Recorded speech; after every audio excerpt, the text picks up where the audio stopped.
Good morning. Welcome. Thank you for attending, for participating in this Sangha spiritual community. I hope the throat clearing calms down a little bit. They don't have much say so about that.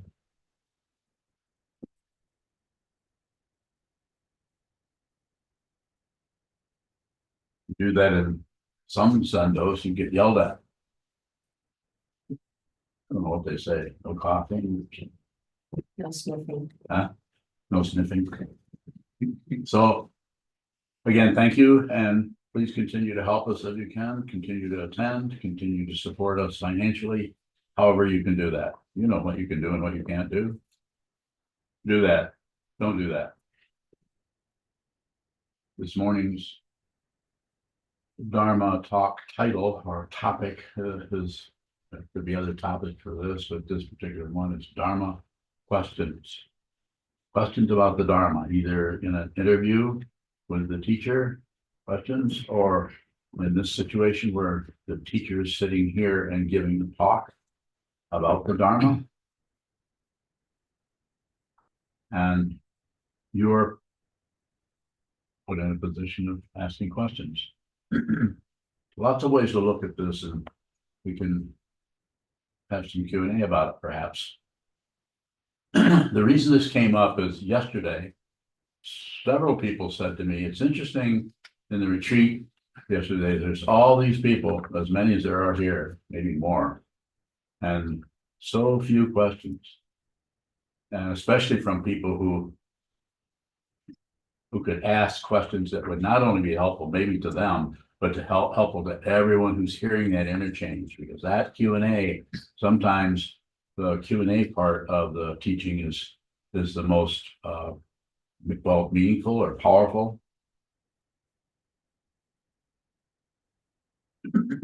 Several ways to look at this, as I've said. And I also want to say in the same area, I have people come into the Hojo having a Dokusan and say, I don't have any questions. But that's very, very situational. I'm not asking anybody to ramp up questions.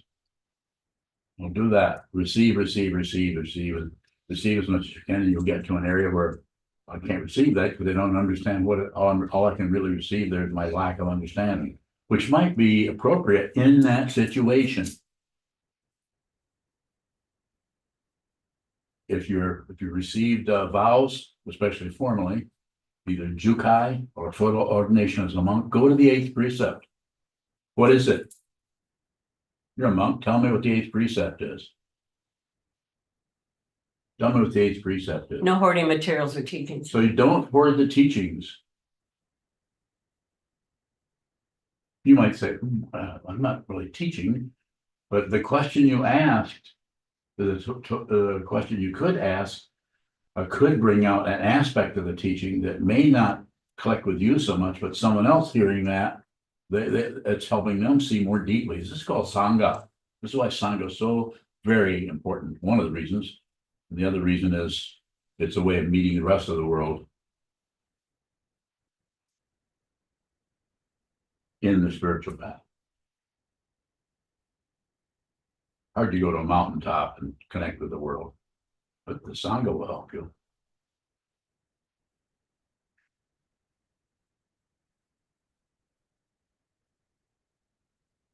No hoarding materials or teaching. So you may never have thought about that when you sit there and have a question, but I'll look silly.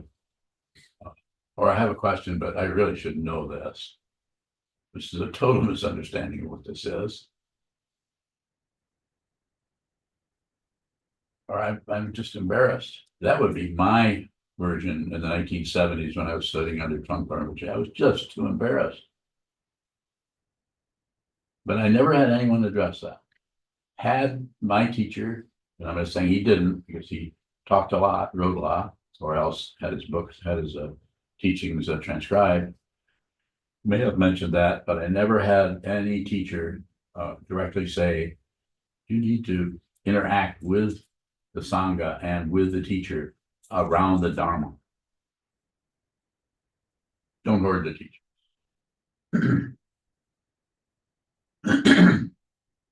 And some of you, quite a few of you are really, really knowledgeable. You could get up here and give a talk on any topic in the Dharma. I know you personally. I could say, get up here and talk about the Four Noble Truths, the Eightfold Path, the 12 links. You could do it. Most of you, when I say not most of you, but most of the people I'm referring to could do this without any notes. You just sit up here and begin to hold forth. Those because they've been studying it not only with me, but on their own. Some people for years and years and years, making it a major part of their life. So don't hold back. Don't worry about looking too shiny or something, or too, excuse me, presumptuous. I remember being in Shambhala. I think it was before it was called Shambhala. Being at a Dharmadhatu, yeah, it was Dharmadhatu meeting in Boulder back in the 70s. I don't know when it was, but sitting there and being in a room full of 40, 50 people I did not know, maybe a couple, and trying to come up with a question that I could ask that no matter how I said that or what the response was, I would not embarrass. Isn't that an interesting way? If I ask this question, then any response is not going to put me on the spot or embarrass me. That's how insane I was at that time. Is that insanity here? Yes, it is.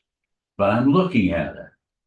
I'm no longer running away from it. I don't care how I feel. I don't care if I get embarrassed. I don't care if pride shows up. I don't care. Well, I'm saying not dismissively, but the positionality of a separate self is not here in terms of being convincing or believable or a reference point.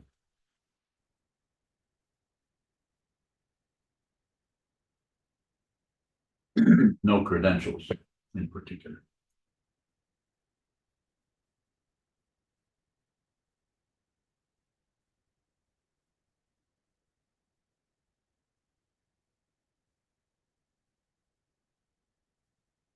And I actually think of particular people in here, and I'm not going to go in that direction to any particularity, that I know them well enough. I know how their understanding is working for them right now.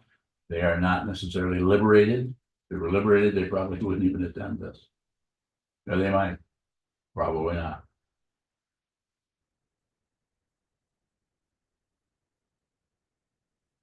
That if they were to ask questions about the topic that either I'm talking about or Chazan when he's sitting here is talking about, or any during the monk training, any of the monks are talking about, actually ask questions about it.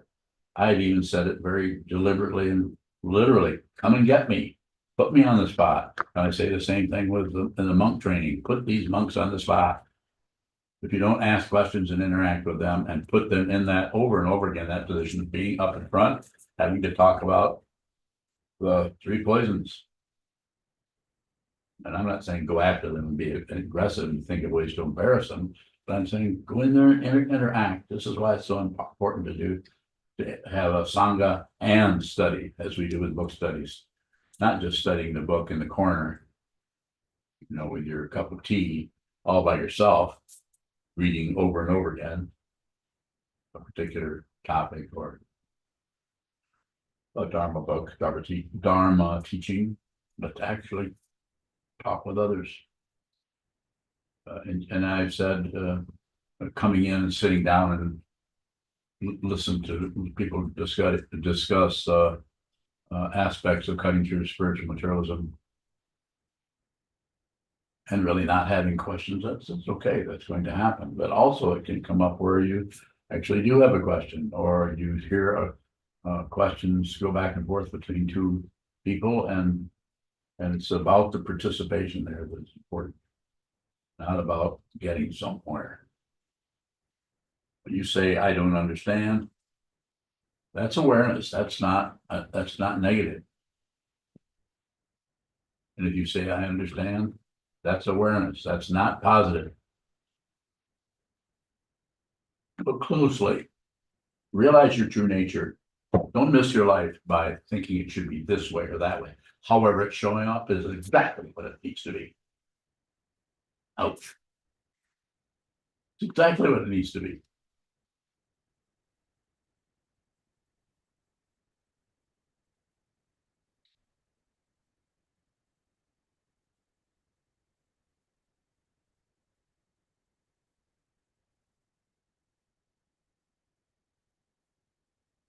Question. Yes, sir. Michael Bowing. I'm very careful about asking questions Why? because questions interrupt. Why? You didn't mean why? I said, why? Go ahead. Yeah. I'm probably gonna keep interrupting. Yeah, that's fine. That's fine. It redirects the flow of whatever is happening. And it was how I learned to do my job, do my trade. Okay. And I guess I'm just being a contrarian. I feel like I am asking questions, even if I'm not articulating questions. I'm not just because, as you said, I don't care. I mean, that's the way I feel. I don't care if I embarrass myself. I really don't. You know, But is that if that's my crutch? well, some people, let me say this, some people can do things that are very embarrassing, and yet because of the solidity of the container around the self-centeredness is so solid that they don't feel it. Quite often people with a lot of pride takes a long time to get into, for a teaching to get in through the pride, because the pride as the person slowly, and thank you for the question or what your statement is, because it's helping me talk about that part of it, the part that's such a shield. And sometimes people are so full of themselves, they just think, of course, I don't have any questions. And like you just said, I don't care. Do you care? You really don't care, huh? Is that true? Yes. You really don't care. I get embarrassed every day. Okay. And I think my follow-up was exactly what you were addressing, because I mean, everybody has their way, right? Yeah. It's a crutch, and it is a better word. You said shield. That's probably a better word. Okay. So how do you balance that? I mean, I know I learn better the way I do things, Okay. but I also know that I miss things because everybody does. And it's always been my observation that people who ask a lot of questions miss the most. Oh, what? People who ask a lot of questions miss the most in my profession. Oh. Which is? I'm a journalist. You have a question for me?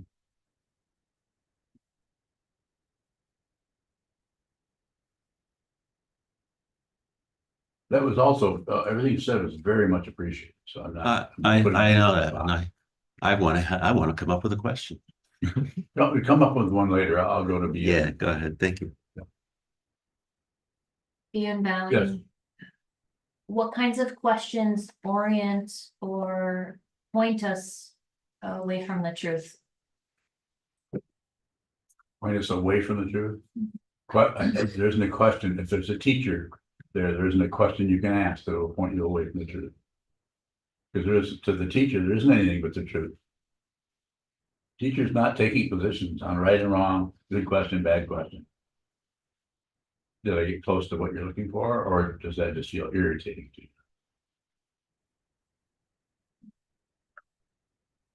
So the way do you see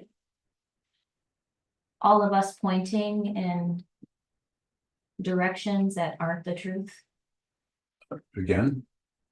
As I'm thinking of myself as somebody who's pointed in directions that aren't the truth, and I'm coming to you looking for an orientation of guidance to point in the right direction. Okay, so shrink it down a little bit so I can get what you want to know. And I'm wondering if you see us, maybe we'll just say your students pointing in all these different directions than the truth. From your perspective. Occasionally people go this way and go that way, and I watch them. And then, but you're here and you've been here You've been coming the direction of this teacher for, I don't know, many, many years. So what else you do is not important. The important thing is to return to the Dharma over and however, whatever it takes to do that. And how you do that, how Senju does that, or how Younger, or how I do it, or how anyone does. How anyone does that is completely different than everyone else. It's your own situation. It's your own karma that's showing up and how you work with that. Just that you've run into the Dharma and it has magnetized you enough that you continue to come here. You receive lay precepts. You receive the Bodhisattva vow, which is basically you receive a vow to and observe a vow to be with all things, to save all beings, put others before yourself. And then you just see how that's just about impossible to do. That's awareness. It's not failure. Because the failure part comes from thinking things that start, thinking relatively that things start and they end, and they do not. That is the illusion. That is spiritual materialism, materialism, psychological materialism, trying to do this to get that, do this to get that. And it's not wrong. It works that's how buildings are created, and that's how factories are run, and all of that. So what you're doing is going this way, going that way, but coming here, going this way, going that way, coming here. So it will just do that. Okay. All right, I'm gonna go up. Yeah, I have to go up too and get my stuff. Anybody need to go up and get their stuff? It's interesting how that, how the technology at some point just starts to think itself over and over, turns things on and off that shouldn't be turned on. More? That's a really good question. Thank you. More? Even bowing, well, I'm wondering how can the truth be perceived through our senses? And how Can the truth be received through the senses? perceived, yeah, through Perceived, our yes. senses. It can. It's just that in order to do that, you have to see the way that is working. You have to actually see what it is, rather than just be told intellectually or conceptually. You can listen to all or read all or study all of the conceptual ideas about dependent origination and about non-duality and so on. But until that actually happens in the perception, whereas what you're seeing is what is being seen by what is seen. There's no the seer, it's not non-duality is the technical word, but that which is observing and that which is being seen are not two different things. And that's an astonishing realization, and that it does not occur because the whole idea of something occurring has dropped away. The idea of a past and a future has dropped away. Concepts are still there. We still use them. We're still in the illusion with other people who are in the illusion, but the fundamental reality is beyond that. It needs to be seen. But you or me or any of us may spend some time going this way and that way, but if we have a teaching to return to that, return to the three jewels, return to training your mind, because the world is extremely seductive and magnetic. It just looks so convincing. You run into somebody who's really intelligent, perceptive, and as the saying goes, has your best interests at heart. They can talk you right out of practicing the Dharma, because Dharma doesn't make any sense. More.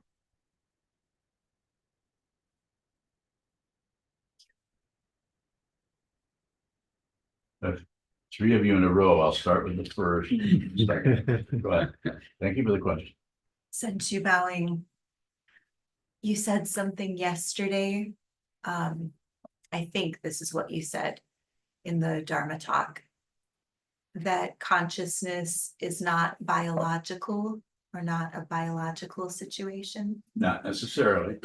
I mean, it partakes of that. It's an aspect of it. And the breakdown is, this is what biologists are studying and chemists are studying and physicists are studying, to try to see what the individual particularity, how that works with the consciousness. We don't know what consciousness is. Go ahead, finish your question. I didn't mean to compromise you too. Well, I think you responded to the further question, which I was wondering if consciousness is also biological. I would say you could describe it that way, but there's no, anytime you tighten down on something, you may feel like you have a reference point. You can start to write a book. You can start a whole different kind of science if you have the acumen to be able to pull that together in such a way that it looks like something people should study. But fundamentally, there's just this, and someone who sees this has no projects on their sleeve. There's no project, as Coben said, falling apart, falling apart, falling apart, nothing to do. That doesn't mean that he didn't continue to do things. He did. He taught me. So as far as I was concerned, he was doing something. As far as he was concerned, he was just dancing with reality. There's no one there. There's still no one there. His body left, but he didn't go anywhere. But he's not there. There's no there-ness to it. There's no locale. More if you have it in that area.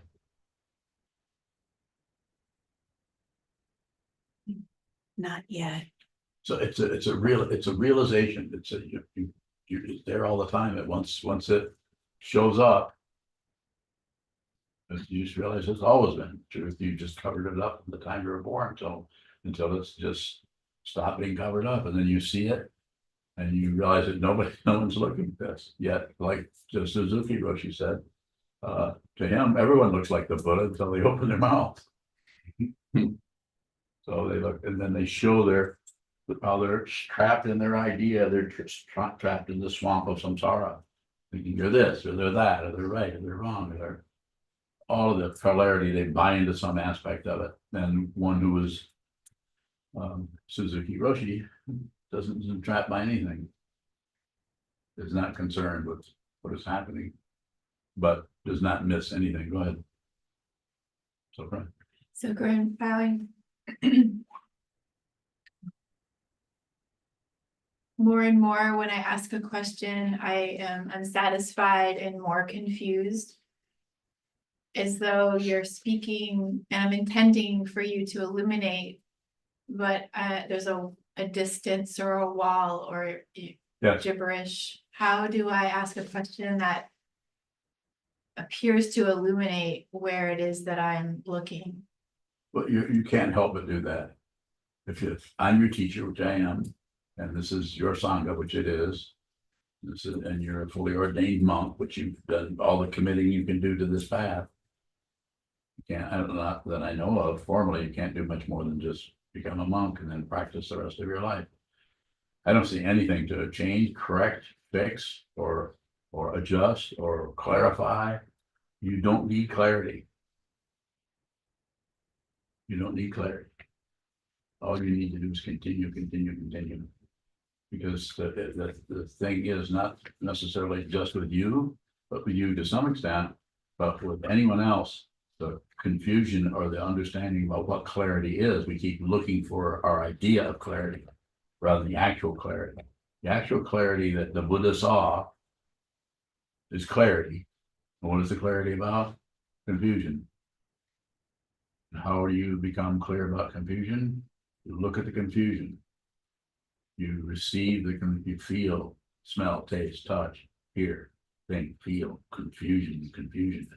And that's what this training is about. This is why you sit down and practice shikantaza, so you can see something coming or going in any of the mind streams, any of the consciousnesses, including the thoughts and emotions and memories, without comment. And that's very, very difficult to do, because anytime we think something, we start to think something else. We add something onto it as an apparent or assumed individual, because there's a separate body from those separate bodies. It just reinforces the illusion of otherness.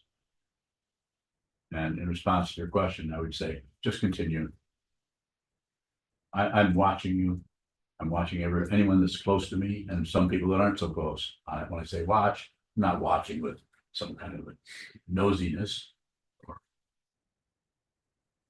curiosity about it, beyond just wanting to help you, be of service to you in terms of your particular confusion. or anyone's. So it's observing that, and what I'm observing with you is you're doing exactly what you need to do. It's just a matter of continuing. Just because you've been meditating for 20 years is not a credential. But it feels like it.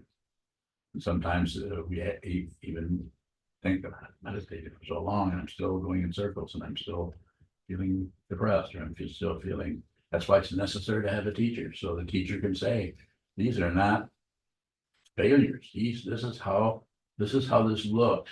The Buddha said it, the first words, as far as we know, out of his mouth, life is suffering. Thank you for that. Because otherwise you keep thinking part of it's suffering and part of it's not. And you get caught in that Coney Island of the mind, just with a big entertainment center that keeps you from seeing your true nature. I want you to see your true nature. I don't give a shit if you become a Buddhist or not. I want you to see, if you're here, you're listening to me, that's my motivation. I want you to see what this is and who you are. And those are not separate. More? So Graham, bowing, if I'm noticing the distance of an auditory or listening sense door, would you want me to continue to look at that, or perhaps instead switch to what? Using my eyes or feeling my body while you're responding to me? If I'm hearing you, if I'm understanding, relative to what you're talking about, I'm saying you could flash on sense of touch. If you feel like that, when you ask me a question, if you become destabilized, say, or you start to lose any reference point, including the robe you're wearing in the room you're in, is that what you're saying? Then you could just, but don't maintain it. So you're here, just go to one of the senses and then flash on it and then let it drift, then lose everything, let everything go. Even my voice, do not concentrate. You do not have to understand or even hear what I'm saying. It's not, so I need that kind of a question, or I can't say that.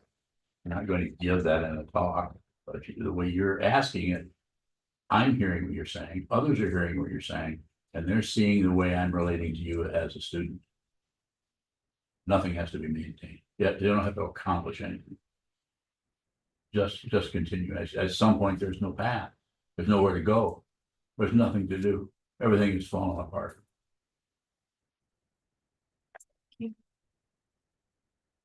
Ondo. Ondabang, you said some people who are liberated will not have questions. What do you mean by liberated? No reference points in you. They're not on any, they're not locked on an identity here, or an otherness over there, or a location, or a time, or spatial situation, or anything in the abstraction we call time.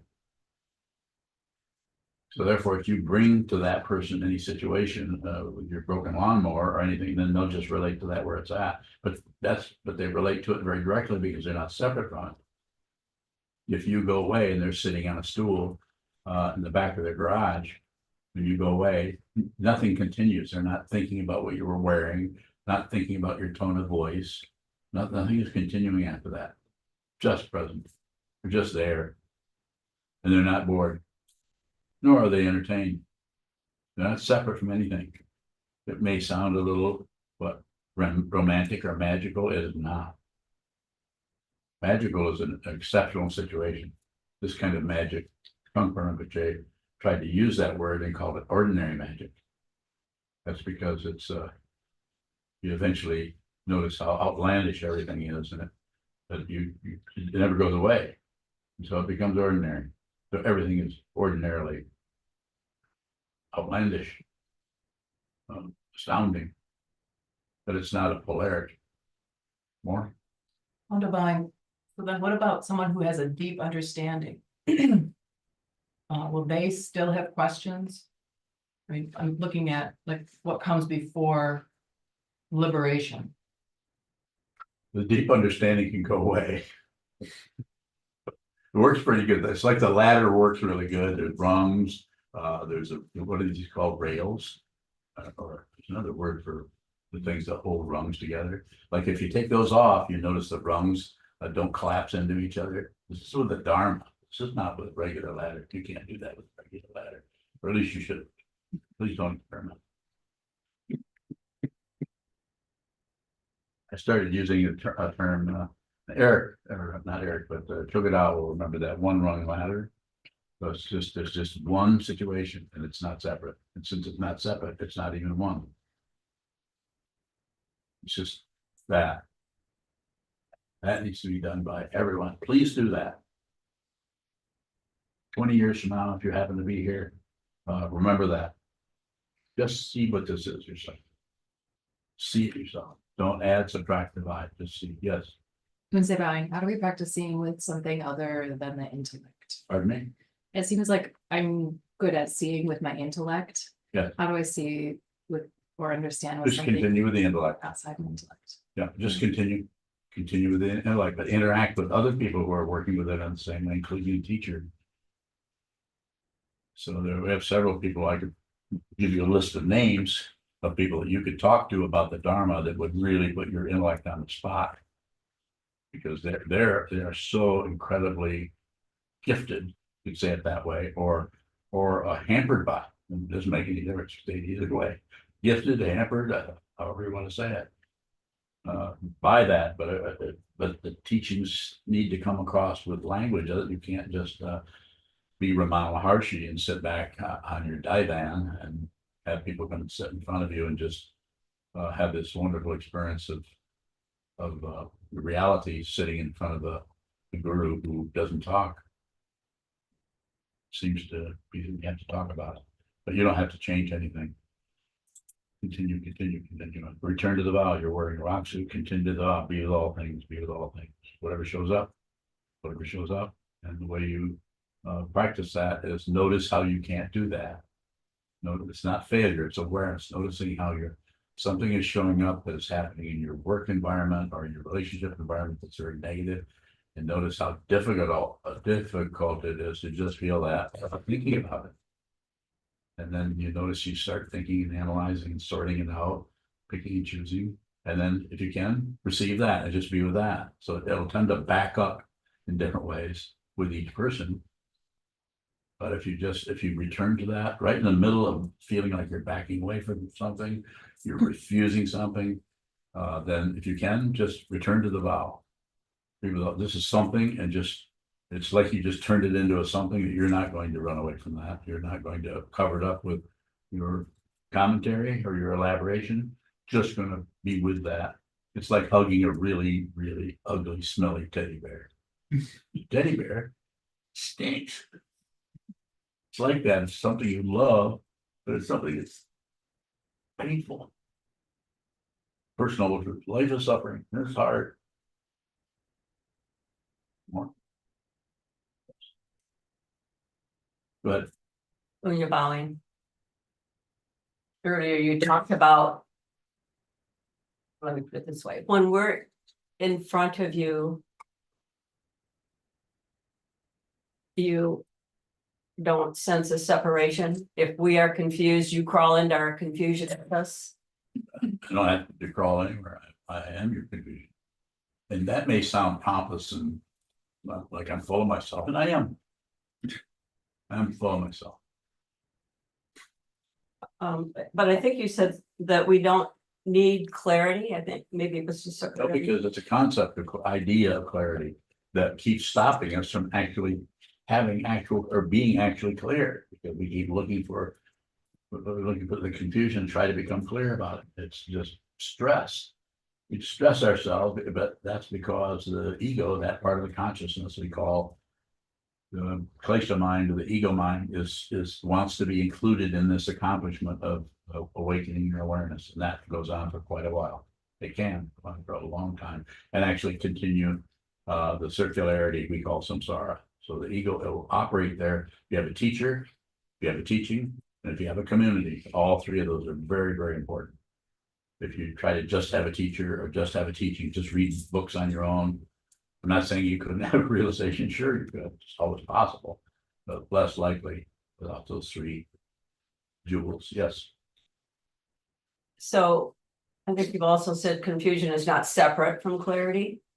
confusion is clarity? Yes, So are you saying that when we are face to face with anything or anybody that looks like confusion to us is actually clarity? yes.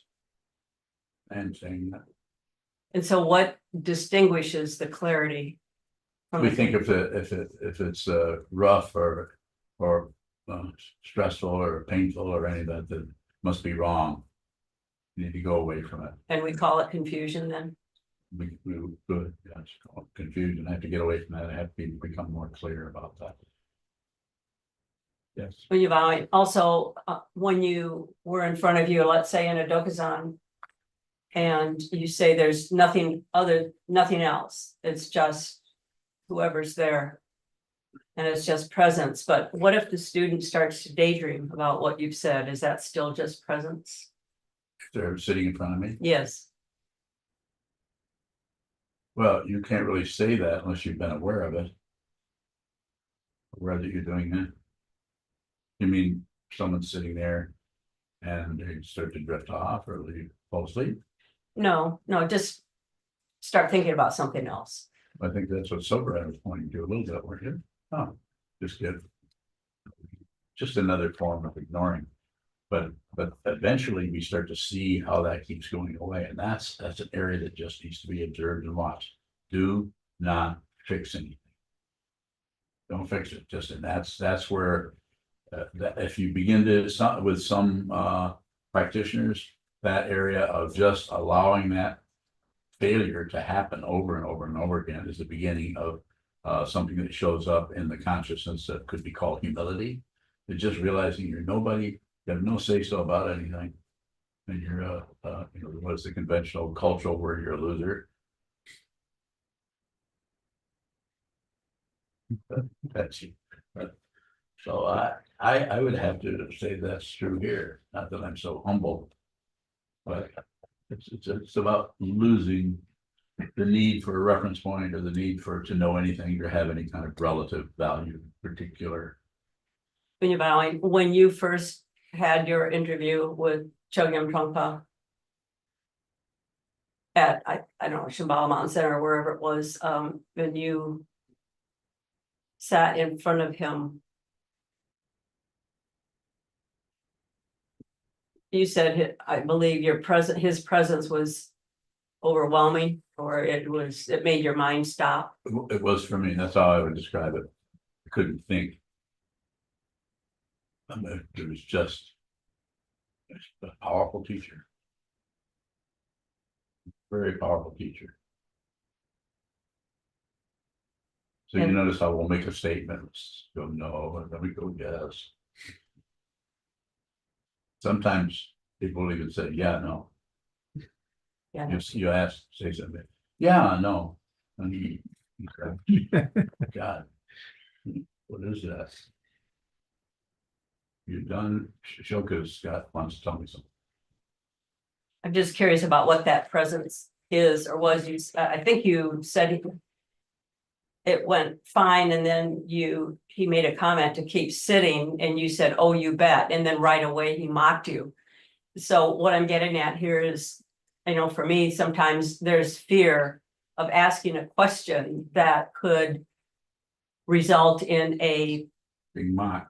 or having you bark at me or something in front of Yes. everybody. Yeah. And the embarrassment of that is devastating. I bark at a lot of people. So is that how you felt when you were with Think so, Chogyam Trungpa? something like that. But I don't necessarily know, but I don't think he planned anything. I think he just was not separate from anything. So he was able to function. What he did was completely appropriate to what I needed. And same with Coben. Coben was an astonishing teacher who taught with not much. He didn't say much.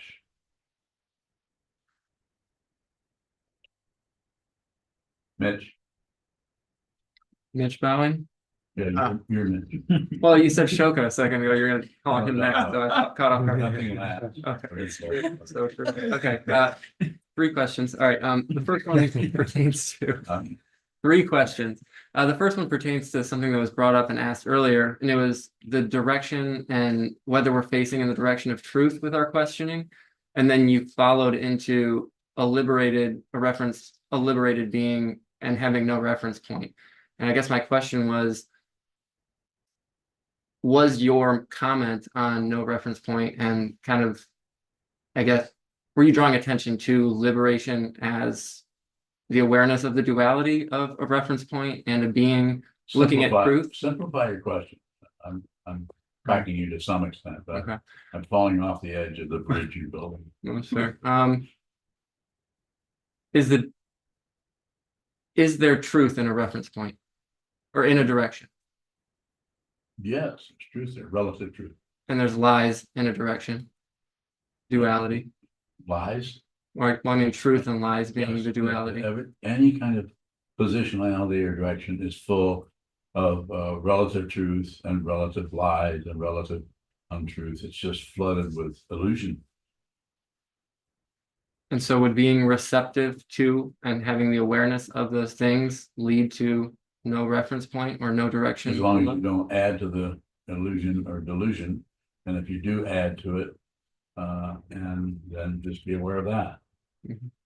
And if you don't try to modify it or change it or get on some kind of a self-improvement situation, which can be relative, you can actually get better, feel better.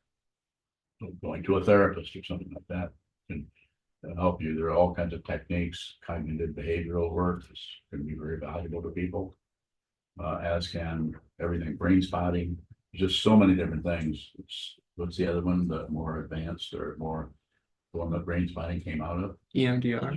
Yes, that one can be, it's powerful, but it's pretty aggressive. It goes right in and starts to grab things by the tail before you've actually had the awareness to be able to handle what you're about to reveal, like pulling stuff out of the past that has happened to you. So here, this happened to you. How does that feel? That's the truth. Here, just accept that. Trauma. Intense, brings the trauma back with no way of working with it. No mind training. Need to go slow and slowly get to know ourselves and work with that trauma that's been so intense 30 years ago, whenever it was, or 13 lifetimes ago, which is not the same, but it's also not different. It's done with awareness.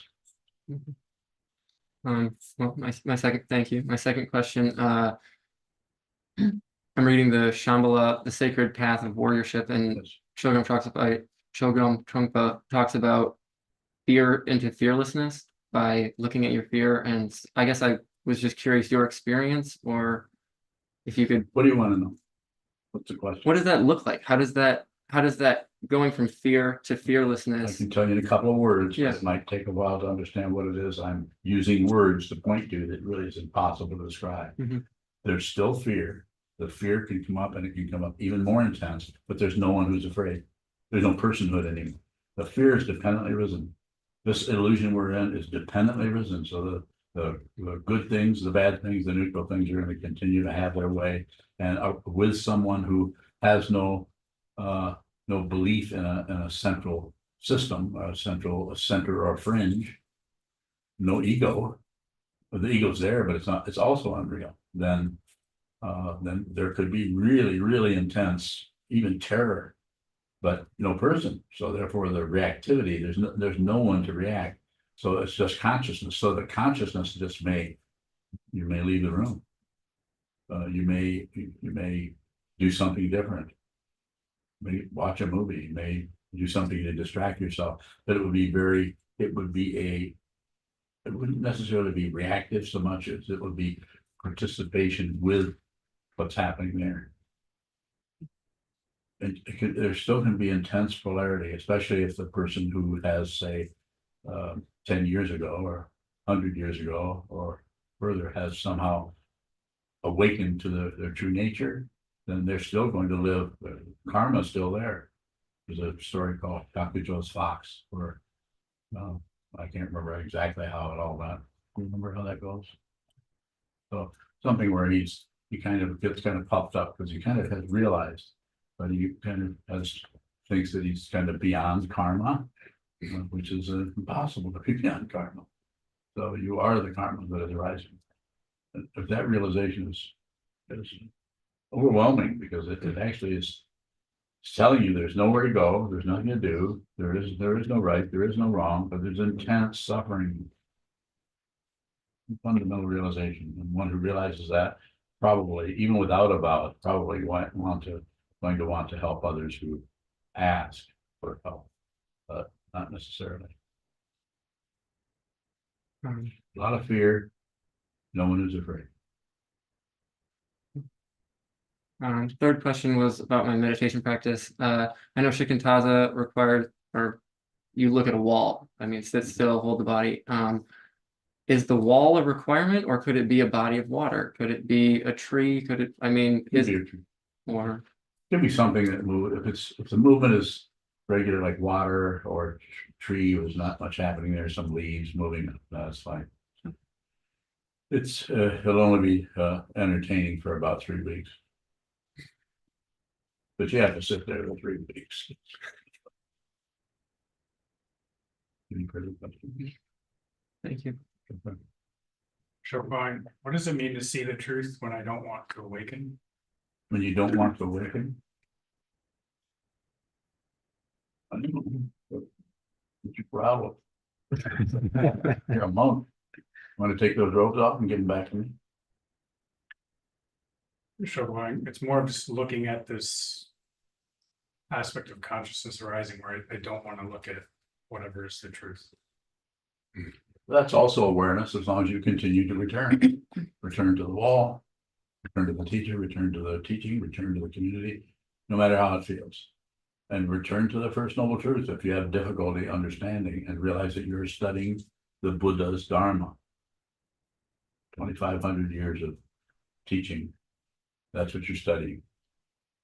And even though when you receive vows, you may have felt like you're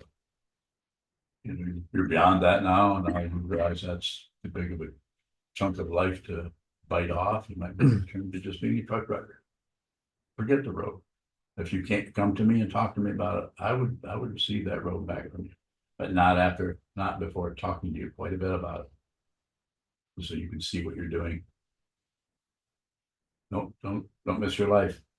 And I'm very biased when it comes to this. So this is one way of not missing your life. Actually, the Buddhist path is a way of training your mind to see what this is before this so-called being, physical contraption that digests food and all the other things that happen in the human form, consciousness and so on. But where that all goes back into the elements, and you lose the illusion of your separate person. I'm this person, and I have this opinion, this idea, and I'm really good at this. I have this kind of ability or talent, but I'm compromised over here. We have all these conversations, these descriptions of who we are, what we're doing, where we're going, and it's unreal. But we use that as our support. We know who we are. We live as if we're a separate being. It's just an astonishing illusion to watch people live as if Milk is somebody who drives a forklift. Don't you drive a forklift? Mm-hmm. Yeah. How many teeth on a forklift? How many teeth? 2. Those aren't teeth. Delusion. What am I saying? I'm just saying we get so trapped by I'm here and it's time for me to be at work and I'm a little bit late, and we start to use all of the variables in our life, other people and situations, to continue to reinforce this illusion. But this isn't real. And every night we completely drop out of this illusion for another illusion.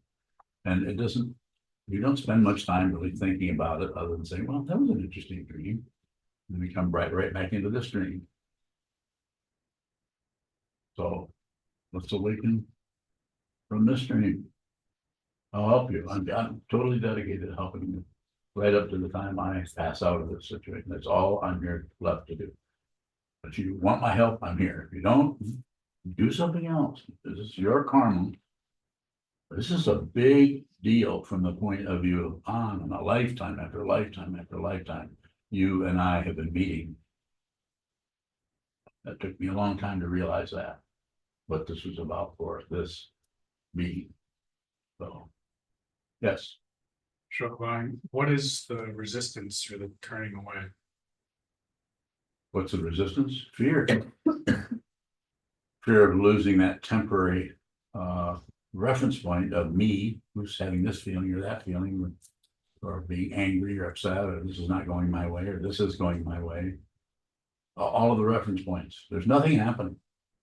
If you think things are occurring, coming and going, thank you for the question. This is an illusion. It is completely an illusion. It's not just kind of illusory. No, it's an illusion. This is an illusion.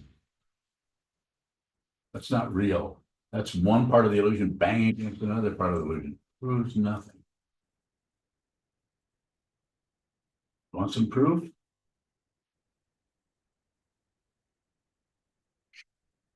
Complete, total, complete, unconditional confidence in what this is. But you have to see it. And I'm not talking about my body. I'm talking about yours.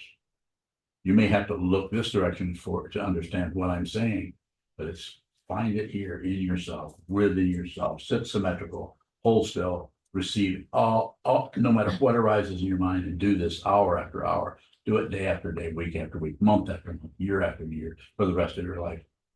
Now, I could even say until you're liberated, but I don't have to say that, because at some point, you just won't meditate anymore, because meditation, so-called meditation, post-meditation, they're not different things anymore. There are no different things. They're gone.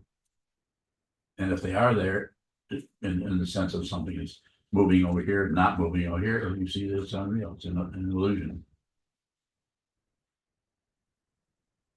Sokuzan, how can there be fear and at the same time not seeing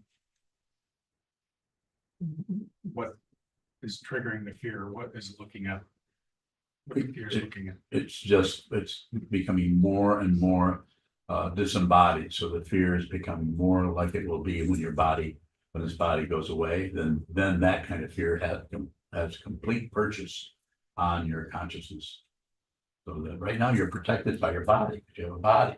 Nothing's happening. You're here. You can think, nothing's going on, so I'm okay. I don't know why I'm so afraid.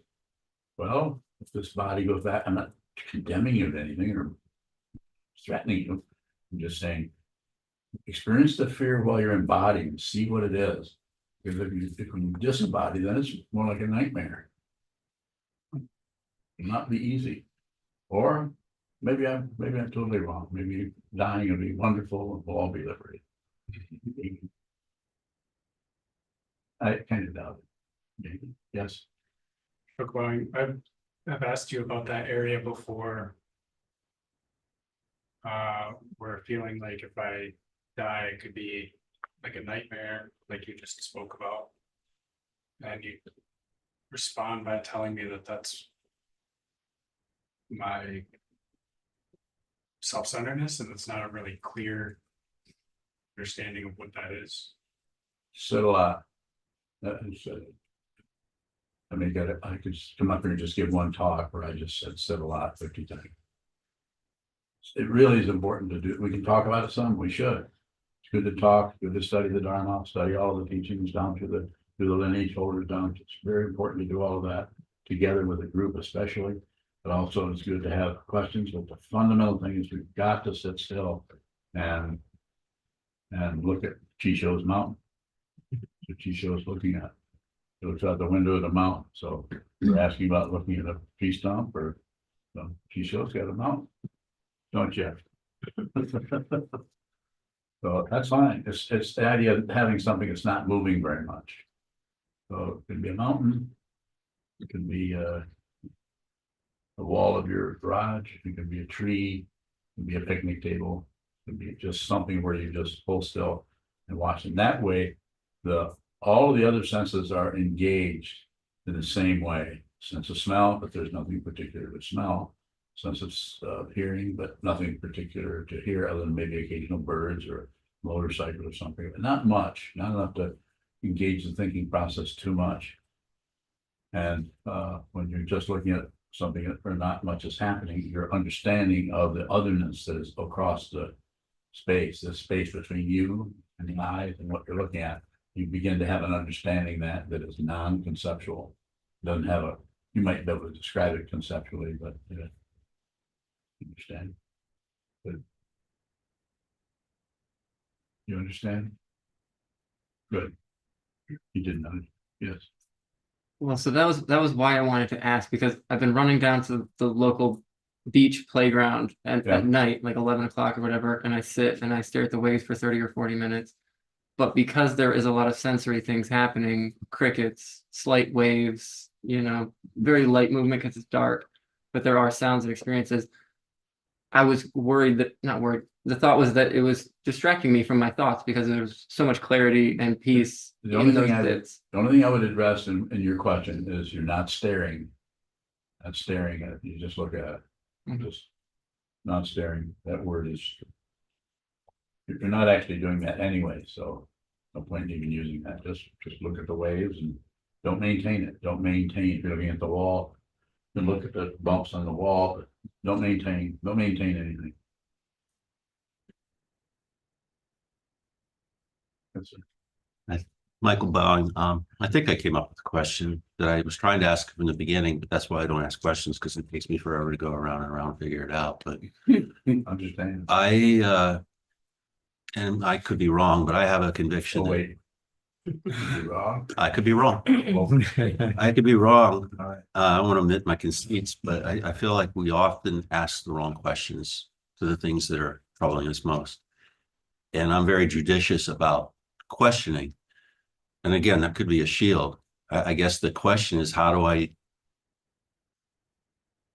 put up a pretty strong filter before I ask a question, because I don't like asking what I think is the wrong question. How do I get there? That where the question is on the tip of my tongue and not buried around circles and circles and circles of words trying to explain to you what I'm about to ask. I think you're fine. Right. You just continue to do that. Be aware of it. You see, be very aware of that whole structure going around and around, and that you're aware of the. You tuned into the word shield I used, which is good. And then you talked about filter or some kind of scrim in front of everything. Yeah. So that's a good one. And the other thing I would say is meditate a lot and do the kind of meditation, at least close to what I teach, which is eyes open. Don't add, subtract, divide, don't do anything with it, but just receive everything that's showing up in the vision, in any of the sense fields, including your mind, without comment. And noticing how we can't do that as a training, not so much accomplishing some kind of Vajra like samadhi or something. Did you ever see the movie I, Robot? I did. I just love that hologram. Yep. My Yeah. responses are limited. You must ask the right question. Isn't that Asimov? Yeah. Yeah. Yeah. My responses are limited. Like yours with AI. I love to talk to AI at all. Yeah. AI, I love to go into gender talk because it keep telling you it has no gender. So and I try to play around with it. It's just fun to know that someone has created that situation in such a way that tries to be just intelligent and have no bias at all. But it is bias. Yes, sir. Yes, Sokuzan. Something has shown up with all the questions, and I appreciate this. How do I stay conscious to decide not to conclude? Like, so a parable, like how do I observe the flag moving and stay conscious, but decide not to conclude versus being human and saying this is a problem I must have an answer to for So this process or my job or whatever. Yeah. So don't maintain anything, fall apart. Just let it all fall apart. The important thing, here's the instruction. Sit down, hold still, without maintaining it. If you start to get in pain, pay attention to that pain. Don't disregard your body and try to have an artificial stability. It's just been around for centuries and it's just not helpful.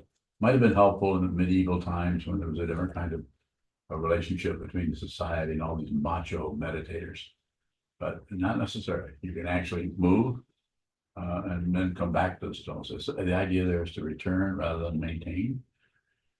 your eyes, you get droopy, fall asleep. And then when you come up, if you notice that you're not able to be this or watch this and that disappears, and you go into a daydream or something, just observe it. Just be genuine, whatever's showing up, that's it. There's nothing to fix or correct. You just have to do a lot of that.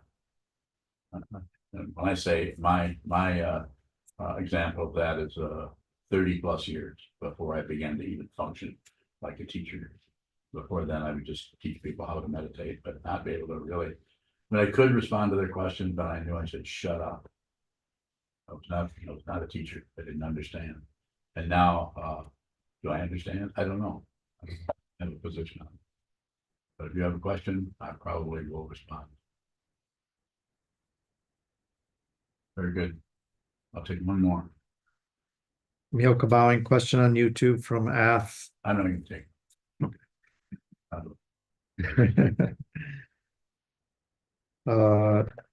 Death is coming or disappointment awaits. How to get consistently motivated to watch the mind at the lowest point or lowest moments of life? Just schedule yourself. You don't have to worry about the lowest moments of life. The lowest moments of life, go take a break. Go to the little movie. This idea of meditating when you're miserable, not a good idea. Meditate. It's like when you're really, I don't know how to say it without saying something that people have so many opinions about, like eating good food or something. There's a lot of opinions there. But try to meditate every day, no matter what. And that way, when the difficult times, you may have to stop so that you can go to a movie or something, or go for a walk, or do something different. But try to get as much sitting and as much holding still, training your mind to see clearly. So that when you do get into those difficult times, it is the mind that is looking at those has held still a lot. And when I say hold still, not maintain, but just return to the stillness, return to the stillness, return to the stillness. Ath in the UK? Yes. Should be easier to do over there. Okay, thank you so much. And thank you for all of your questions. Those of you who didn't ask questions, that's okay. Thank you.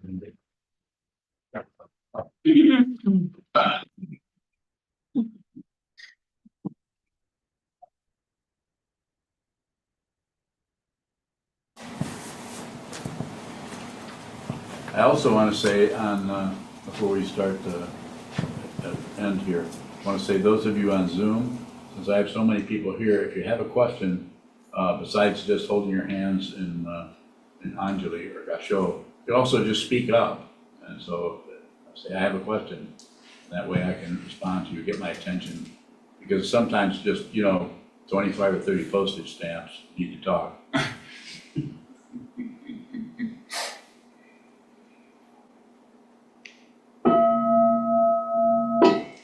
May the merit of this penetrate into all places, so that we and every sentient being together can realize the Buddha's way. Jiho san shi shi hu shizon bu sa moko sa moko jaho romi. The 10 directions, the 3 times, all Buddhas, all venerable ones, Bodhisattvas, Mahasattvas, the great Prajna Paramita.